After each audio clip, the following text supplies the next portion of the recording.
A televisão ao vivo é feita para capturar a vida real enquanto acontece, mas isso também significa que não há como esconder quando algo terrível se desenrola.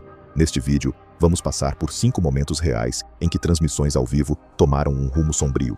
Estes não foram roteirizados, não foram acidentes nos bastidores, foram eventos perturbadores capturados em tempo real, com milhões de pessoas assistindo.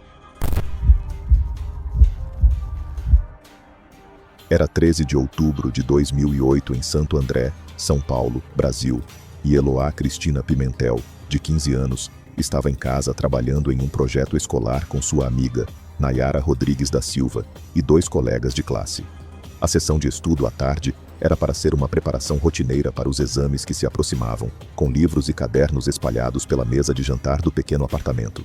Eloá era uma aluna brilhante com sonhos de se tornar professora. Seu sorriso caloroso e risada contagiante a tornavam popular entre seus colegas na escola local.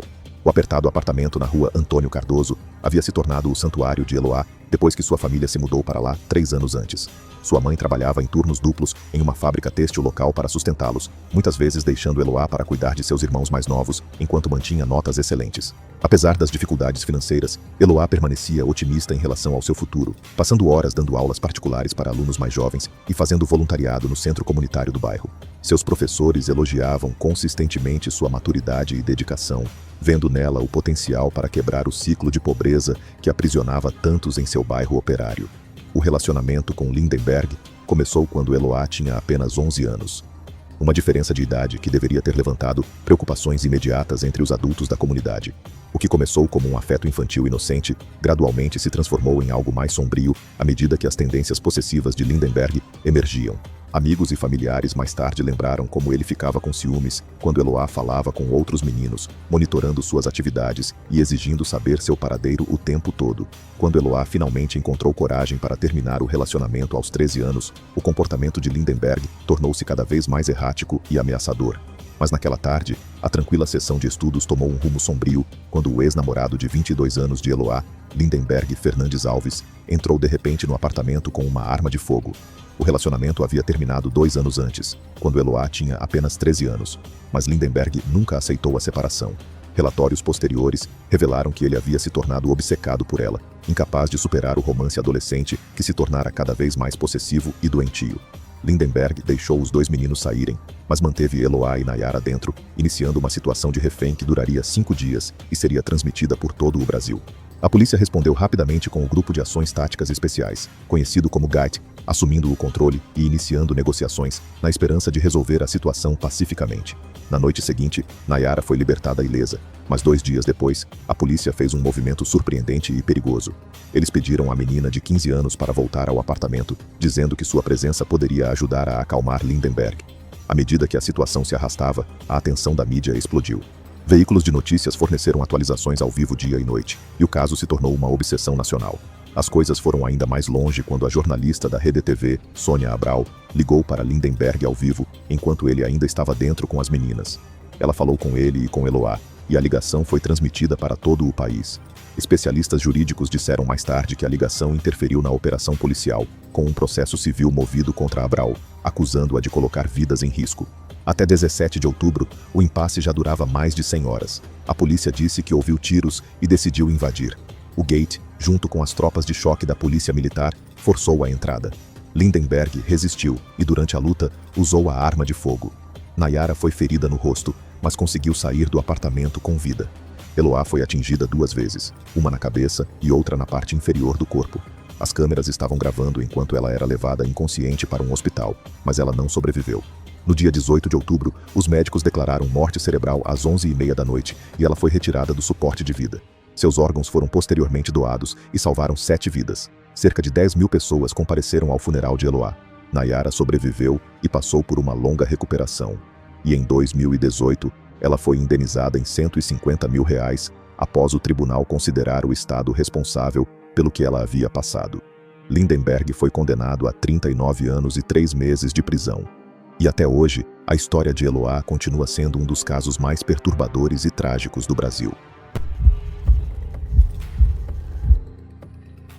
Era 27 de setembro de 2007, em Yangon, Myanmar, e por 10 dias, multidões tomaram as ruas em protesto pacífico. monges budistas em vestes vermelhas lideraram as manifestações, caminhando calmamente e cantando por liberdade. O que começou como protestos contra o aumento dos preços dos combustíveis havia se tornado algo muito maior. As pessoas agora clamavam por democracia, frustradas com a pobreza, o regime militar e a falta de direitos básicos. No meio de tudo isso estava Kenji Nagai, um jornalista japonês de 50 anos que havia chegado apenas 2 dias antes. Ele trabalhava para um pequeno veículo chamado APF News, e Kenji havia passado anos reportando de lugares perigosos: Afeganistão, Iraque, Palestina. Sua missão era sempre a mesma: ir onde outros não iriam e mostrar o que realmente estava acontecendo. Ele era conhecido por sua dedicação em capturar a verdade, independentemente do risco pessoal envolvido. Os colegas de Kenji frequentemente o descreviam como destemido, mas nunca imprudente, um homem que entendia o peso de documentar a história enquanto ela se desenrolava.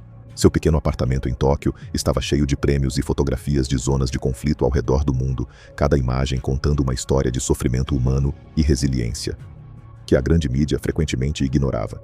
Apesar das ofertas de grandes organizações de notícias, Kenji permaneceu leal à APF News, acreditando que o jornalismo independente era crucial para expor injustiças que governos poderosos preferiam manter ocultas. O veterano correspondente de guerra havia desenvolvido uma habilidade quase sobrenatural de perceber quando as situações estavam prestes a se tornar violentas, uma habilidade que o mantivera vivo em inúmeras missões perigosas. Seu equipamento de câmera estava sempre ao alcance das mãos, e ele havia treinado a si mesmo para continuar filmando mesmo sob as circunstâncias mais extremas. Amigos no Japão estavam preocupados com suas missões cada vez mais perigosas, mas Kenji sentia-se compelido a testemunhar as lutas de pessoas oprimidas em todo o mundo, vendo seu trabalho como um dever sagrado e não apenas uma profissão. Naquela manhã, Kenji estava perto da Pagoda Suli, no centro de Yangon, a área cheia de manifestantes agitando bandeiras com o símbolo do pavão ligado ao partido político de Aung San Suu Kyi. Apesar do clima tenso, a multidão permaneceu pacífica até que caminhões militares apareceram. Soldados saíram segurando rifles e escudos, e os manifestantes permaneceram no lugar, alguns gritando com as tropas. O governo militar não via essas reuniões como pacíficas, mas como uma ameaça direta, emitindo um aviso claro: saiam em 10 minutos ou enfrentem as consequências. Então veio a resposta militar. Primeiro gás lacrimogênio, depois tiros, primeiro para o ar, depois diretamente na multidão. Kenji continuou filmando. Suas últimas palavras gravadas na câmera foram: o exército acabou de chegar. O exército está ali. Eles estão fortemente armados. Então os tiros começaram, e Kenji foi atingido e caiu no chão. Mesmo assim, testemunhas dizem que ele continuou segurando a câmera, tentando documentar o que estava acontecendo ao seu redor. Uma foto do fotógrafo da Reuters, Adrais Latif, capturou uma cena assombrosa. Kenji deitado no chão, um soldado de pé sobre ele com um rifle na mão, sua câmera ainda em seu aperto. No quadro seguinte, o soldado se afastou e Kenji não se moveu novamente. A princípio, o governo de Myanmar afirmou que ele havia sido pego no fogo cruzado, mas evidências em vídeo posteriormente mostraram a verdade. Um soldado empurrou Kenji ao chão e atirou nele a queima-roupa. Uma autópsia no Japão confirmou isso. A bala atravessou seu peito, atingiu seu coração e saiu pelas costas. Kenji foi o único estrangeiro a perder a vida durante os protestos, com pelo menos 9 outros também morrendo. A notícia da morte de Kenji chocou as pessoas no Japão, com o governo exigindo respostas que nunca vieram. Myanmar mais tarde pediu desculpas, mas nenhuma ação foi tomada. Em 2023, 16 anos depois, jornalistas disseram que haviam recebido a câmera desaparecida de Kenji de alguém que queria corrigir as coisas. A câmera foi devolvida à sua irmã, e aquela filmagem final mostrou os protestos, os cânticos, o caos e os momentos finais de Kenji. Ninguém jamais foi responsabilizado, mas o trabalho de Kenji não foi esquecido. A Associação de Mídia de Burma criou o Prêmio Kenji Nagai para homenagear jornalistas em Myanmar. Foi em algum momento de 2003, durante um episódio de Conselho de Mulheres, um programa de entrevistas mexicano voltado para mulheres. O programa geralmente abordava temas como estilo de vida, saúde e beleza, e ocasionalmente apresentava animais ao vivo para segmentos educativos. Neste dia, em particular, 2 tratadores de animais de um zoológico local foram convidados para apresentar um filhote de leão como parte de um segmento sobre conservação da vida selvagem. Os tratadores estavam sentados com o leão entre eles, e perto, uma mãe estava sentada segurando sua filha pequena, que calmamente saboreava um pirulito enquanto olhava ao redor do estúdio. Tudo parecia bem. Apesar de ser um filhote, o leão já era grande e poderoso, sentado com uma coleira e aparentando estar relaxado. Os tratadores e os apresentadores do programa estavam calmos, e a mãe e sua filha não mostravam sinal de medo. Não havia barreiras de segurança ou medidas de proteção entre o leão e a plateia do estúdio. Mas então algo inesperado aconteceu. A garotinha soltou um leve gemido, e o som agudo chamou a atenção do leão. levantou-se e olhou diretamente para ela. Os tratadores rapidamente tentaram acalmá-lo, e ele obedeceu por um momento. Então a criança começou a chorar mais alto, e sem aviso, o leão avançou. Agarrou as pernas da menina com as patas dianteiras e mordeu. O estúdio se encheu de gritos enquanto a mãe se levantava e tentava puxar a filha para perto, mas o leão não soltou. Recuou, sua pegada inabalável. Os tratadores correram, um tentando abrir a boca do leão, o outro segurando o corpo do animal. A criança continuava gritando enquanto sua mãe a segurava firmemente. Os treinadores, falando rapidamente em espanhol, repetiam instruções como "fique calmo e não se mova", enquanto tentavam controlar a situação. Demorou vários momentos até que pudessem separar o animal da criança. Um dos tratadores segurou a cabeça do leão, enquanto o outro puxava seu corpo para trás. Eventualmente, conseguiram fazer o leão soltar a sua presa, e a menina foi finalmente libertada, chorando e em choque. Sua mãe imediatamente verificou se ela tinha ferimentos. O que aconteceu a seguir deixou muitos espectadores confusos. A mãe de repente riu. Alguns acreditavam que era uma reação ao estresse intenso, uma resposta emocional confusa após o que acabara de acontecer. Outros ficaram perturbados com a forma casual como todos no set pareciam depois. Um dos tratadores inclinou-se para abraçar a mãe e a criança, e o leão, ainda presente, foi até mostrado novamente na câmera, enquanto os choros da criança continuavam ao fundo. O programa continuou de forma desajeitada, com risadas forçadas e sorrisos desconfortáveis. Anos depois, quando a filmagem foi carregada no YouTube, os espectadores começaram a notar detalhes perturbadores. Antes de o leão avançar, ele estava olhando para a criança por vários momentos, e em um ponto, a câmera deu um zoom em seu rosto, como se estivesse capturando algo prestes a acontecer. Embora a criança não tenha se ferido gravemente, especialistas alertaram sobre os efeitos emocionais a longo prazo de tal evento. Estranhamente, nenhuma ação legal foi tomada. O leão permaneceu com os tratadores e a identidade da criança nunca foi revelada. Ela nunca foi vista publicamente novamente. Era 1979 em Clearwater, Flórida, quando um novo programa infantil com tema cristão chamado Joy Junction foi ao ar na Christian Television Network. Apresentava personagens coloridos como o Xerife Dawn, o professor Cloud Hopper, o Whistler Dan e um ventríloco chamado Ron, que se apresentava com seu fantoche Marty. O programa focava em diversão e fé, ensinando as crianças sobre valores, bondade e a se afastarem de más influências. Ronald William Brown, o homem por trás do personagem Ron, também era ativo em sua comunidade local da igreja em Largo, Flórida. Ele regularmente apresentava shows de marionetes, levava crianças para a igreja na van da igreja e até as convidava para comer pizza antes do estudo bíblico. Para muitos pais, ele parecia gentil e confiável, exatamente o tipo de pessoa que eles queriam influenciando seus filhos. O programa rapidamente se tornou popular, com os pais adorando sua mensagem saudável e as crianças gostando das músicas, jogos e lições. Logo, Joy Junction se expandiu nacionalmente, sendo transmitido em grandes redes cristãs como Trinity Broadcasting e Family Network. Foi ao ar por quase 20 anos, de 1979 até o início dos anos 2000, alcançando milhares de lares em toda a América. Brown usou sua plataforma para ensinar as crianças a resistir à tentação e a permanecer no caminho certo, enquanto escondia algo muito mais sombrio por trás de sua imagem saudável.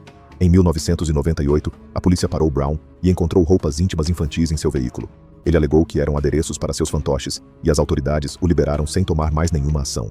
Anos se passaram sem incidentes até 2012, quando investigadores que examinavam uma rede online envolvida em atividades perturbadoras encontraram um homem do Kansas chamado Michael Arnett. Quando eles vasculharam seu computador, encontraram imagens altamente inapropriadas envolvendo crianças. Algumas posavam em cenários encenados, mas o que realmente se destacou foram os registros de bate-papo. Arnett estava trocando mensagens com um homem na Flórida, e esse homem era Ronald Brown. Os dois vinham conversando há meses em um fórum oculto. Suas conversas iam além da posse de conteúdo impróprio para incluir discussões detalhadas e gráficas envolvendo crianças. Brown mencionou um menino que conhecia pessoalmente da igreja, falando de intenções profundamente perturbadoras e compartilhando diagramas e fotos que ele havia tirado secretamente da criança. Em 19 de julho de 2012, as autoridades invadiram a casa de Brown em Largo. O que encontraram foi profundamente alarmante. Milhares de arquivos ilegais, alguns envolvendo crianças falecidas, juntamente com planos escritos, desenhos e conteúdo datando de 1978, um ano antes de Joy Junction começar. Brown foi preso e acusado de posse e intenção de causar danos graves a um menor. Ele admitiu as conversas, mas alegou que era tudo fantasia e que nunca planejou agir sobre isso. O tribunal não acreditou nele, e ele foi condenado a 20 anos em prisão federal, essencialmente uma sentença de prisão perpétua, dada sua idade e saúde. Em 2020, Brown morreu na prisão aos 65 anos, devido a complicações de uma doença neurológica. Após sua prisão, tudo relacionado a Joy Junction ficou em silêncio. As redes removeram todos os vestígios do programa, sem declarações ou comunicados de imprensa, e até mesmo os membros do elenco se distanciaram. Por muito tempo, o programa tornou-se mídia perdida, com apenas alguns clipes sobrevivendo principalmente de fitas VHS antigas carregadas no YouTube. Ronald Brown não era apenas um artista. Ele era confiável pelos pais, cercado por crianças e ativo na comunidade, o que torna este caso tão perturbador. Era 1992 em Manchester, Inglaterra, quando Bob Davro, um comediante e personalidade de TV bem conhecido, estava filmando a cena final de seu show Inimigo Público número 1.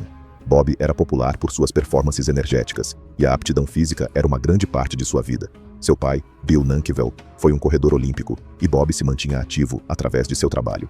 Aos 34 anos, Bob havia construído sua carreira com uma comédia física destemida, que frequentemente ultrapassava os limites da segurança. Sua disposição para suportar a dor por risadas o tornou um nome conhecido em toda a Grã-Bretanha, com o público sintonizando especificamente para vê-lo se lançar em acrobacias cada vez mais elaboradas. O estúdio de Manchester havia se tornado sua segunda casa nos últimos 3 anos, e a equipe se acostumou com o perfeccionismo incansável de Bob e sua insistência em realizar cada acrobacia ele mesmo, em vez de usar dublês. O histórico atlético de Bob lhe dava confiança em desafios físicos que intimidariam outros artistas. Ele havia treinado ginástica na adolescência e mantinha sua flexibilidade com exercícios diários, acreditando que seu condicionamento o protegeria de lesões graves. Seus colegas frequentemente se maravilhavam com sua capacidade de se recuperar de pequenos machucados e contusões que deixariam outros artistas fora de ação por dias. Este dia de filmagem, em particular, tinha decorrido sem problemas, com Bob completando várias sequências exigentes, sem reclamação ou hesitação. A cena que estavam filmando era para ser divertida. Bob estava preso em um adereço de tronco de madeira, com a cabeça e as mãos passando pelos buracos, enquanto seus colegas de entretenimento, Keith Chegwin, Lionel Blair e Jim Bowen, jogavam tomates nele. Era para ser uma diversão inofensiva, o tipo de comédia física pela qual Bob era conhecido. Mas o adereço não estava seguro, e Bob teve que se equilibrar em uma caixa porque o chão abaixo dele era de concreto duro. A configuração parecia rotineira, apenas mais um dia de filmagem de esquetes de comédia com seus colegas. Bob tinha realizado inúmeras acrobacias físicas ao longo de sua carreira sem incidentes, e esta cena em particular deveria ser uma das mais fáceis. As traves de madeira eram para mantê-lo no lugar, enquanto seus amigos o bombardeavam com tomates para risadas, criando o tipo de humor pastelão que o público adorava. De repente, Bob perdeu o equilíbrio. Com os braços presos nas restrições de madeira, ele não conseguiu evitar a queda. Ele caiu de cara no chão, e Keith Chegwin disse mais tarde que o som da cabeça de Bob batendo no concreto foi um dos piores que ele já ouviu. Felizmente, Bob conseguiu virar a cabeça ligeiramente durante a queda, o que provavelmente o protegeu de ferimentos ainda piores, mas ele ainda cortou o queixo e perdeu a consciência por um breve momento. Ele foi levado às pressas para o hospital, onde os médicos ficaram surpresos ao descobrir que ele não havia quebrado o nariz nem perdido nenhum dente. No entanto, ele sofreu uma lesão no pescoço devido ao impacto e foi diagnosticado com torcicolo. Foi-lhe dito para descansar, mas embora as filmagens tivessem terminado, a dor no pescoço continuou e espalhou-se para outras áreas do corpo. Bob mais tarde visitou um osteopata que usou fisioterapia para aliviar seus sintomas. A recuperação levou cerca de 6 semanas e ele eventualmente recuperou o movimento, mas a dor nunca desapareceu completamente. Por um tempo, ele não conseguia nem fazer exercícios básicos como abdominais, e mesmo anos depois, Bob ainda lida com dor no pescoço e na parte superior das costas. Longas viagens de carro são difíceis, e às vezes ele sente dor no braço e dores de cabeça causadas por pressão nos nervos. A queda nunca foi ao ar, mas a BBC agora usa o clipe para fins de treinamento para mostrar quão rápido os acidentes podem acontecer, mesmo em um ambiente controlado. Bob nunca recebeu compensação pelo que aconteceu, pois na época não era comum apresentar reivindicações por lesões como é hoje. Era 8 de dezembro de 2016, e o sol da manhã entrava pelas janelas do estúdio de notícias da Kaizen em Austin, Texas, enquanto Patricia Williams se preparava para mais um dia de transmissão de notícias para sua querida comunidade. Aos 51 anos, a veterana âncora de notícias matinais havia se tornado uma presença constante nos lares de Austin por mais de 15 anos. Sua personalidade calorosa e o genuíno cuidado com as histórias locais a tornaram uma voz confiável em que milhares de telespectadores confiavam para começar o dia. Patricia construiu sua carreira cobrindo celebrações comunitárias, campanhas de caridade locais e histórias de interesse humano que conectavam vizinhos na vasta capital do Texas. Naquela manhã de dezembro, Patricia estava animada para cobrir as histórias mais comoventes da temporada de festas. A programação do programa incluía segmentos sobre campanhas locais de doação de brinquedos, eventos de caridade de fim de ano e celebrações comunitárias que reuniam os moradores de Austin. Seus co-âncoras e a equipe de produção trabalharam com ela por anos, criando uma atmosfera familiar na redação, onde o riso contagiante de Patrícia e seu espírito de mentoria faziam todos se sentirem valorizados e apreciados. Mas há várias semanas, Patrícia vinha lutando com dores de cabeça severas que pareciam piorar a cada dia.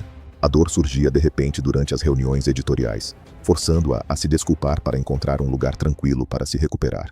Ela atribuía os sintomas ao estresse do trabalho e ao horário exigente da televisão matinal, que a obrigava a acordar às 3h30 da manhã e manter altos níveis de energia durante toda a transmissão.